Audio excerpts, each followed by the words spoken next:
mono. Ya puedes sacar todo el armamento, lo puedes sacar.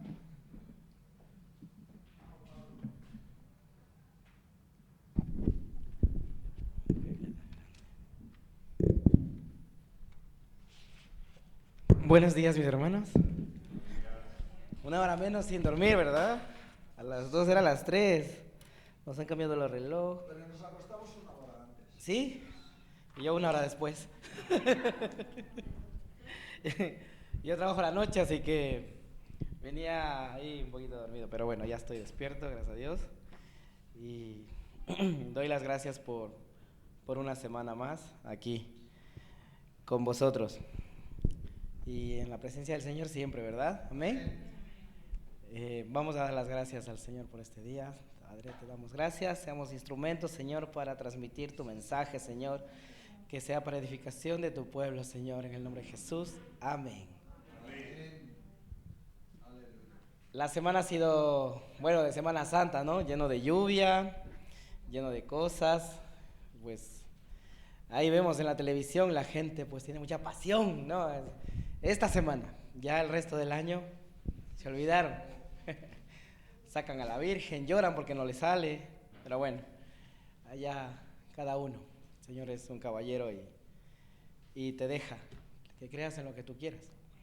Nosotros vamos a ver más allá, porque el reino se nos ha sido revelado, ¿verdad? Amén. Te voy a empezar a contar una historia que venía yo haciendo entrevistas, venía investigando y mira lo que pasa. En 1998 tuvo un suceso que conmocionó al mundo. Casi todos tenemos más de 30 años aquí.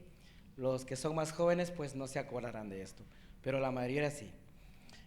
El huracán Mitch pasó por Centroamérica y durante 15 días azotó esta región. Los gobiernos y los habitantes de esta región se vieron afectados por este fenómeno natural, que causó graves estragos en todos los países, una tasa de mortalidad de más de 20,000 fallecidos y miles de desaparecidos.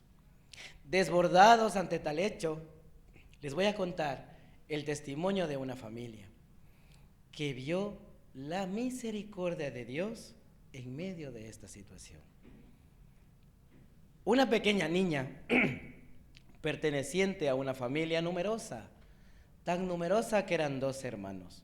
Y claro, 2 hermanos, imagínate lo que son eso. Los días eran llenos de alegrías, peleas, castigos, regaños, reconciliaciones y juegos. Bueno, pues casi todos los que hemos tenido una familia y hermanos hemos vivido esta situación, ¿verdad?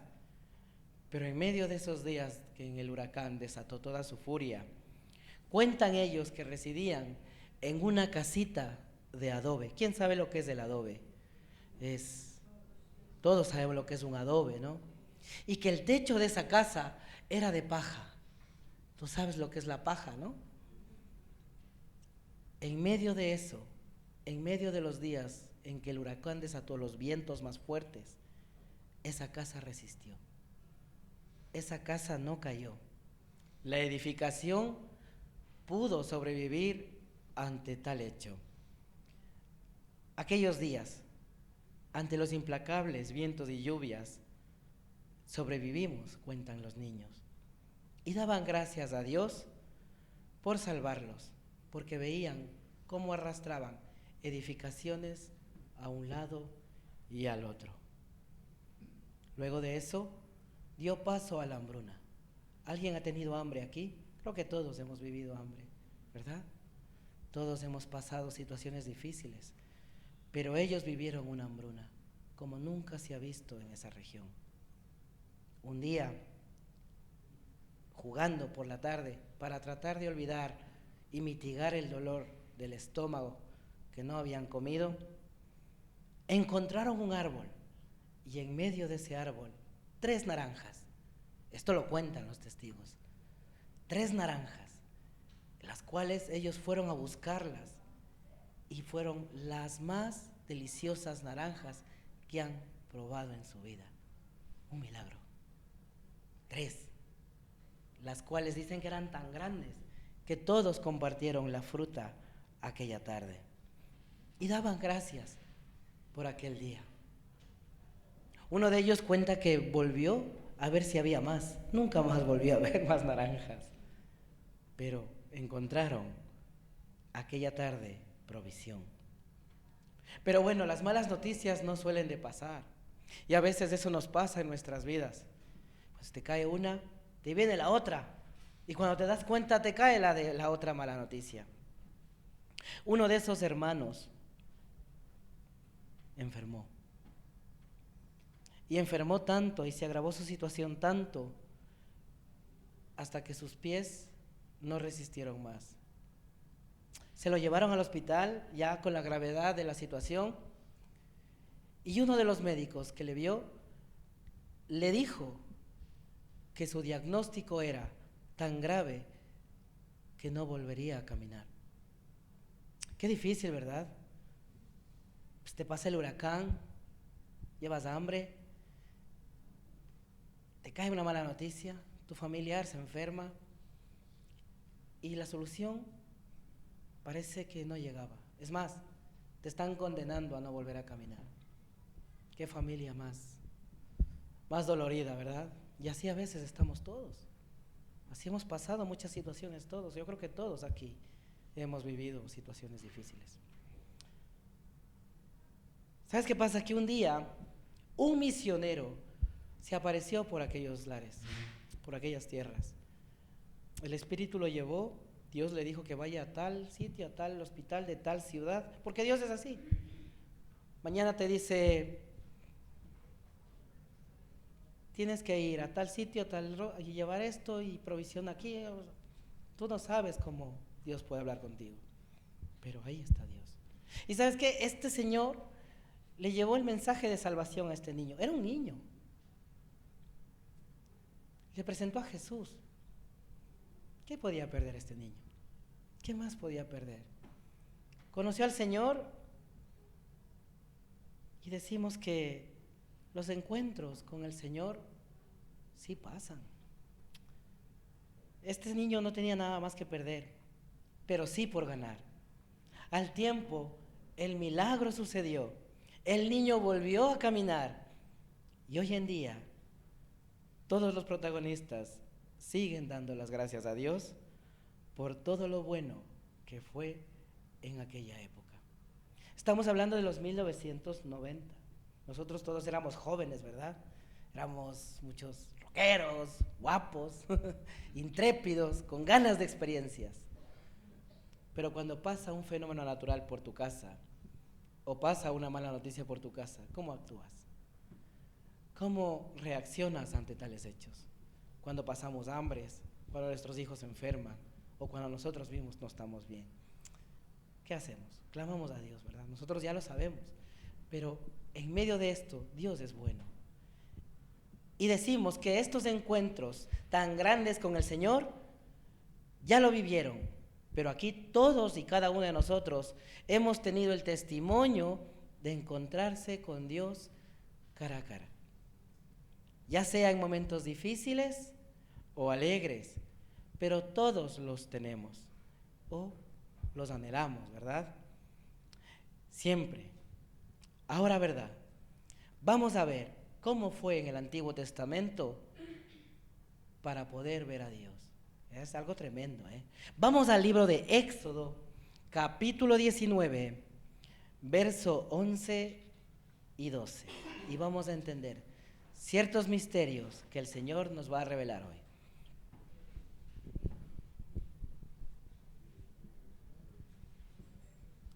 Éxodo, ¿lo tienes, Leo? Éxodo capítulo 19, versículo 11 y 12.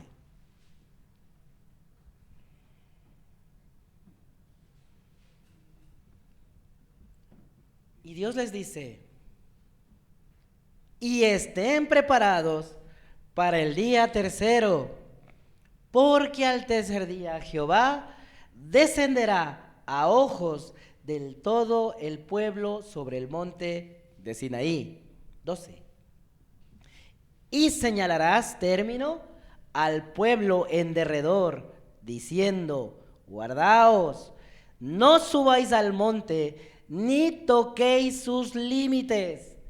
Cualquiera que tocare el monte, de seguro morirá. En primer lugar, vemos que Dios se iba a aparecer de una forma física al pueblo de Israel y visible. Pero antes de eso, el pueblo debía prepararse. Israel también tenía que mantener su distancia detrás de los límites, ya que la penalidad por errar en mantener esa distancia, ¿cuál era? La muerte. Tremendo, ¿verdad? Un Dios que te dice que te va a matar. Como te pases, no llegas. Éxodo 19, versículo 17. Vamos a ver cómo dice.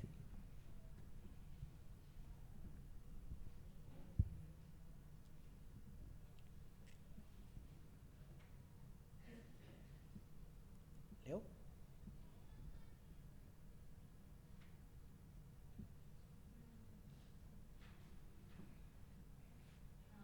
Y Moisés sacó del campamento al pueblo para recibir a Dios, y se detuvieron al pie del monte.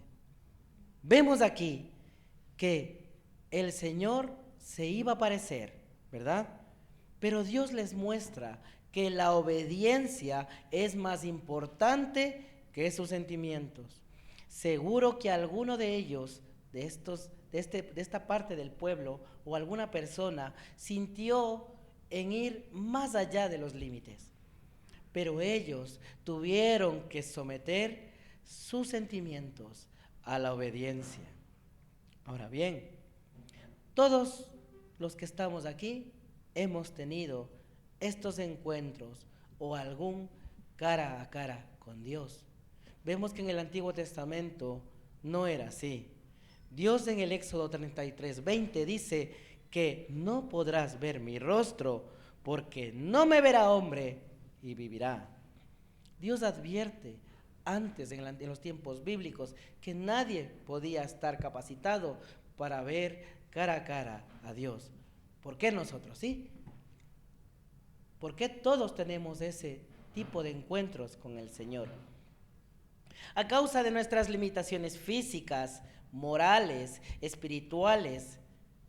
Es por eso que Dios envía a su Hijo unigénito al mundo, y es por medio de Jesucristo que conocemos a Dios y somos redimidos de nuestros pecados. Entonces, ¿qué debemos hacer? Fijarnos, como dice la Biblia, en aquel que sí conoce al Padre. Cuando la alabanza estaba aquí, nos iba diciendo lo que íbamos a predicar. Y aquí no conversamos con la alabanza: mire, usted va a cantar esto para que yo diga esto, o el pastor dice alguna cosa. Es el Espíritu el que habla. Estamos en la dirección correcta. Los encuentros cara a cara con Dios a menudo parecen muy diferentes, pero Él se nos revela según sus propósitos. Y a veces lo hace según lo que ven los corazones de las personas. Tales experiencias tienen algo en común. Es imposible vivir de igual manera después de que ocurren. ¿Cuántos han tenido aquí una experiencia con el Señor y han vuelto a vivir como antes? Yo creo que ninguno. Porque cuando vienes al Señor y cuando tienes ese cara a cara con Dios, es imposible que quieras volver a vivir como antes. Te lo digo por este servidor, desde esta experiencia, desde mi perspectiva. Tú me conocías hace unos 10 años y decías: hermanito, me ponías la cruz. Seguro que sí. Pero cuando tienes esa experiencia con el Señor, sí que se cambia, sí que se puede cambiar, pero es con los encuentros cara a cara con el Señor. Así que no podemos más vivir en esa pasividad, contentos con simplemente saber que hay más por experimentar, hay más de explorar, de Dios, claro está, pero no hacer nada al respecto sí que está mal. Las verdades que no son experimentadas son, en efecto, más teorías que verdades. Tienes que experimentar la verdad de Dios para que no te quedes solo en lo que escuchaste decir a un hermano o a un pastor o a qué líder escuchas. Tú también puedes vivir esas experiencias, así como esta familia en medio del huracán. Ha sido una catástrofe tremenda, ¿verdad?, en la historia, pero ellos vivieron esos cara a cara con Dios. Y creo que todos y cada uno de nosotros podemos seguir teniendo esos encuentros con el Señor para edificarnos, para cambiar a nuestro entorno y mejorar nuestras relaciones interpersonales. Donde quiera que Dios nos revela una verdad, nos está invitando a un encuentro divino. Su promesa afirma que estaré con ustedes siempre. ¿Cuánto? ¿Cuándo va a estar el Señor con nosotros?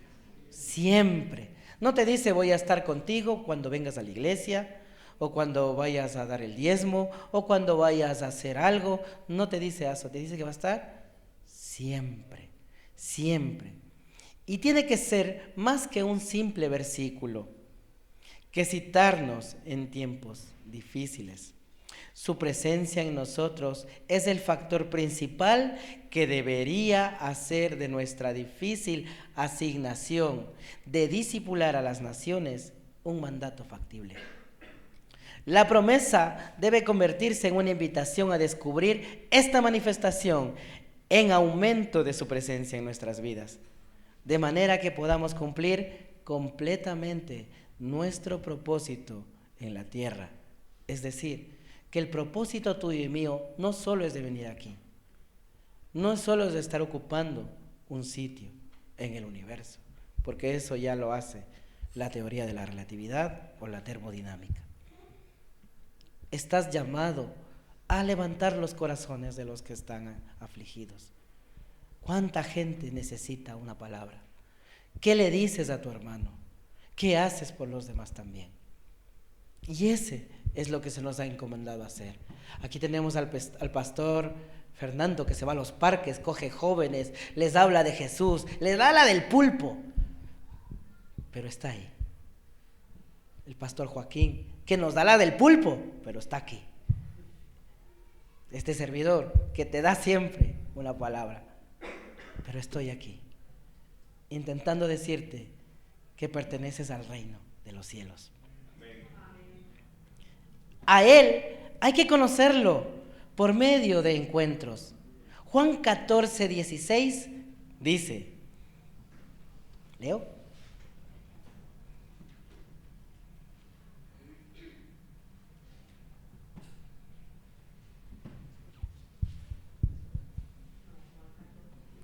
Juan 14, 16 dice, y yo le pediré al Padre y Él, ojo, Él les dará otro consolador para que los acompañe, ¿cuánto?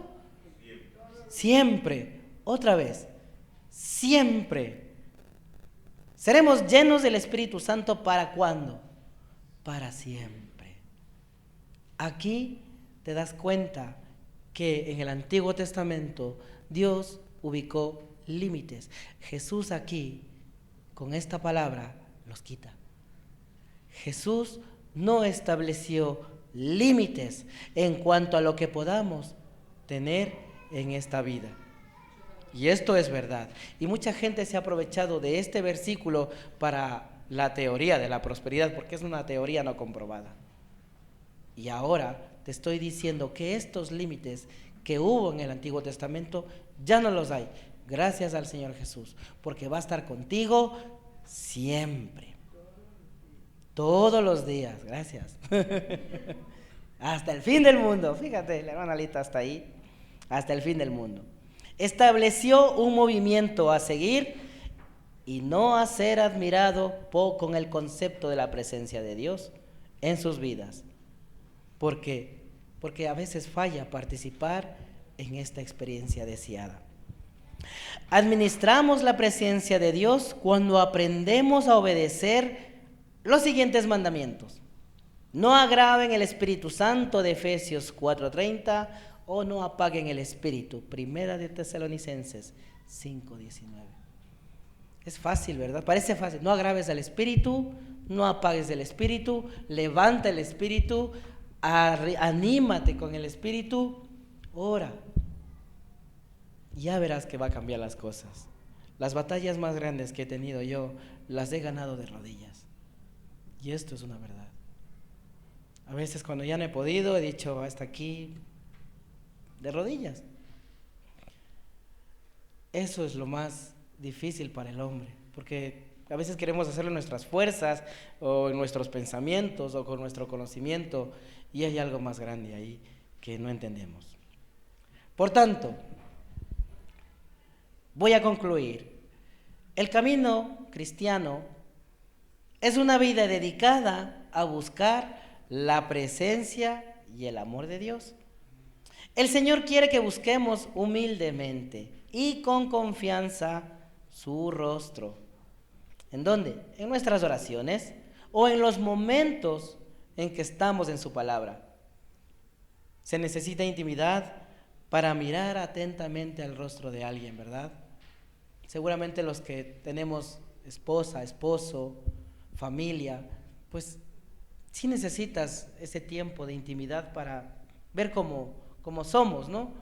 Y descubrir el rostro de la persona amada. Asimismo es con Dios. Él te ama, Él me ama, Él te amó, Él me amó y te va a seguir amando, pero descúbrelo, descubre su rostro. Anímate a tener esos encuentros con el Señor. El buscar el rostro de Dios equivale a desarrollar una relación íntima con Él. Dios mío, eres tú. De madrugada te buscaré, mi alma tiene sed de ti, mi carne te anhela en tierra seca y árida donde no hay aguas, para ver tu poder y tu gloria, así como te he mirado en el santuario, porque mejor es tu misericordia que la vida, mis labios te alabarán. Este es el Salmo 63. Qué experiencia tan grande, ¿verdad? Que el rostro de Dios, el cara a cara con Dios, se manifieste en nuestras vidas, es la expresión de su bendición, amor y favor. El Señor haga resplandecer su rostro sobre ti y tenga misericordia. Números 6:25. Cuando nos acercamos a Dios, somos bendecidos con su maravilloso amor. Por tanto, no lo buscamos solo para darle una lista de deseos y necesidades, ya que sabemos que Dios ya sabe lo que necesitamos. Lo hemos visto en esta pequeña familia. Bueno, no era tan pequeña, ¿verdad? En esta historia vimos que Dios sabía que ellos necesitaban ser salvados, necesitaban sanidad, necesitaban comida. Y toda esta familia hasta el día de hoy sirve a Dios.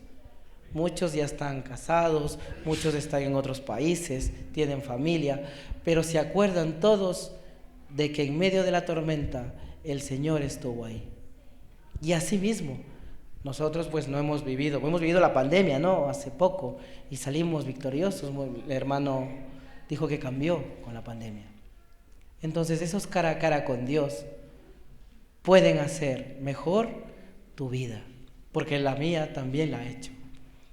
Y finalmente, el cara a cara con Dios significa desear conocer su carácter y anhelar su presencia más que cualquier otra cosa que pueda darnos.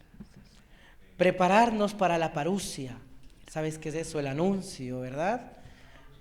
Tanto que pase hoy, pase mañana, o tengamos que partir con Él, tienes que estar preparado para ese encuentro cara a cara.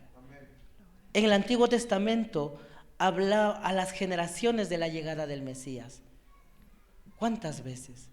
En el Nuevo Testamento son 8 veces más que el Señor viene. O sea que viene porque viene. Si todas las personas desde Adán hasta que se terminó de escribir el Antiguo Testamento sabían que venía el Mesías, A nosotros se nos ha dicho 8 veces más en el Nuevo Testamento. Entonces es una verdad irrefutable, absoluta. El Señor viene. Prepárate para esa parusia. La parusia es el anuncio. Si viniera el rey hoy, el rey de España, entrara por aquí, entrarían por aquí personas de negro con traje preparando todo, aquí puede pasar, algo así. Esa es la parusia. Entonces tú tienes que estar preparado para ese cara a cara con el Señor. Por tanto, ¿qué haremos cuando Él venga por su iglesia? O tengamos que ir o partir con Él antes de su venida. Pero la realidad es que nos encontramos con el Señor cara a cara y nos encontraremos con Él. Y necesitamos saber que somos parte de algo más grande y más importante que todas las cosas que podamos llegar a desear, a pensar o a hacer. Gracias, Señor, por tu palabra. Te damos las gracias, Señor, porque vamos a tener un cara a cara contigo, ya sea en esta vida, Señor, cuando vengas tú o partamos contigo.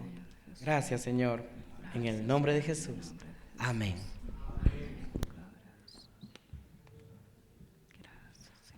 Gracias, Pablito. Gracias, Pablo. Deja. Ahora luego lo recoges.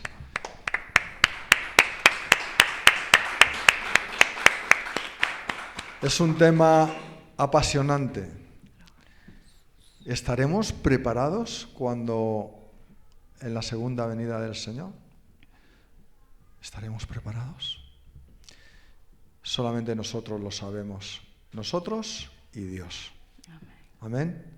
Vamos a dar gracias al Señor por esta palabra y por este tiempo. Señor, te damos gracias, Padre Santo, por la palabra que nos has traído. Ciertamente, Señor, el fin de todas las cosas es tu segunda venida, Señor. Amén. El juicio y todo lo demás. Amén. Señor, gracias, Padre Santo, que tú has revelado todas estas cosas. Nuestra vista, nuestros sentidos no están puestos en cuándo será tu llegada, porque ciertamente tú vendrás como ladrón en la noche. Pero nos enfocamos, Señor, entre ahora y ese momento en el que tú llegues, en lo que debemos de hacer. Señor, debemos hacer discípulos. Debemos, Señor, extendiéndonos, haciendo discípulos y discípulos que hacen otros discípulos y esos discípulos hacen otros discípulos, Señor. Así fue como tú nos mandaste, Señor, y así es como nosotros haremos. Les enseñaremos todas las cosas que tú nos has enseñado a nosotros, Señor. Así que, Padre Santo, te pido que nos prepares, que seas tú, Señor, dándonos revelación de la palabra y preparando, Señor, el mensaje que tendremos que dar a otros, para que estos discipulen a otros y así, Señor, hasta tu llegada, que será cuando todo tu pueblo esté ya preparado, Señor. Gracias, Padre Santo, por estas palabras, por este mensaje, Señor, y que sea conforme a tu voluntad, en el nombre del Señor Jesucristo. Amén y amén y amén.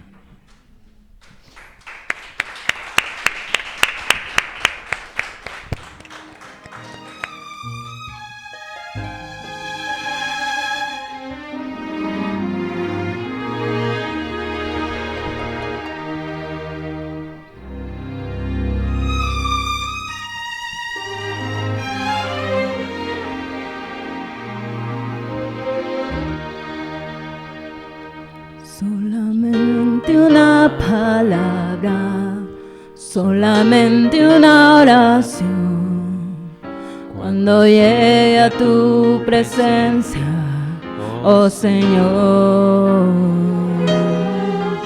no me importa en qué lugar de la mesa me haga sentar, o el color de mi corona si la llego a ganar. Solamente una palabra, si es que aún me queda voz, y si logro articularla, tu presencia. No te quiero hacer preguntas, solo una petición. Y si puede ser a solas, mucho mejor. Solo déjame mirarte cara a cara y perderme como un niño en tu mirada,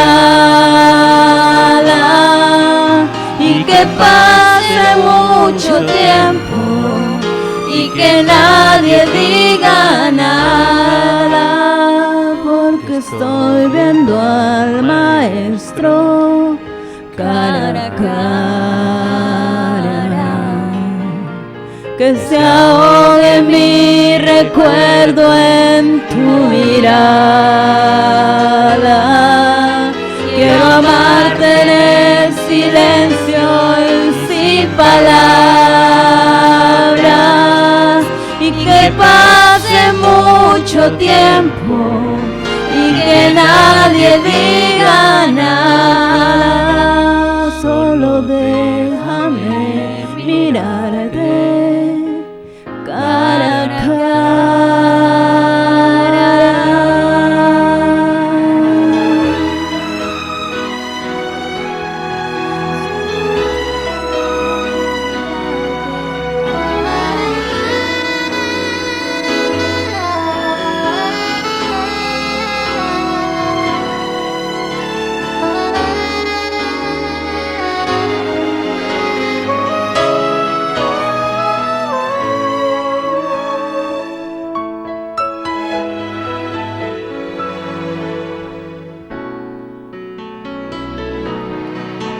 Solamente una palabra, solamente una oración, cuando llegue a tu presencia, oh Señor.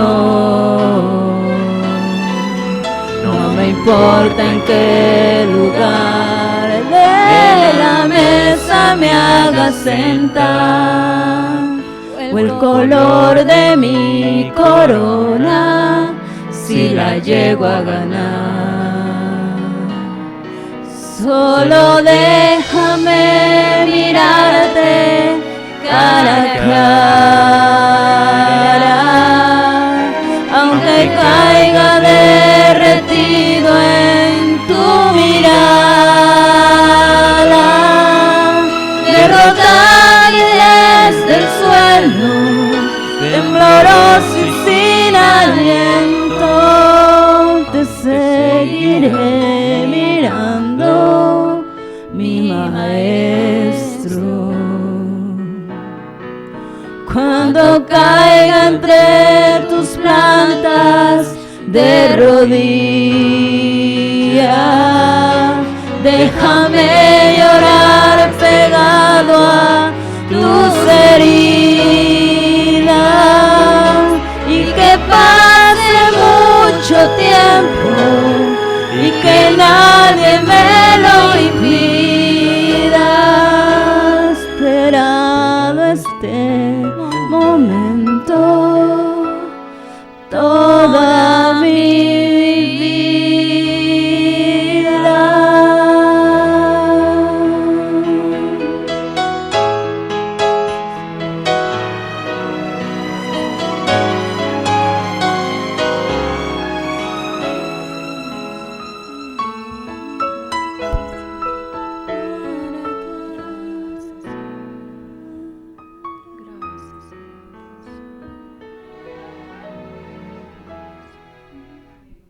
Amén, gloria a Dios.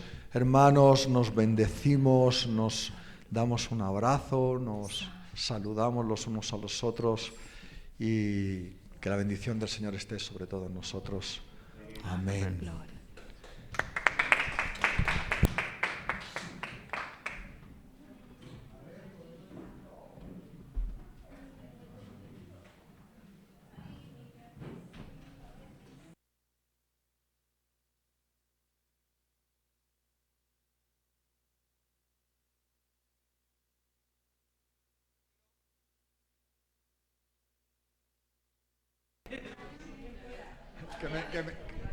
Eso, quiero que me des voz. A ver, yo quiero que demos un aplauso al grupo de alabanza que se está esforzando y está cada día mejorando y el Señor los está bendiciendo mucho. Un aplauso a todos porque se esfuerzan.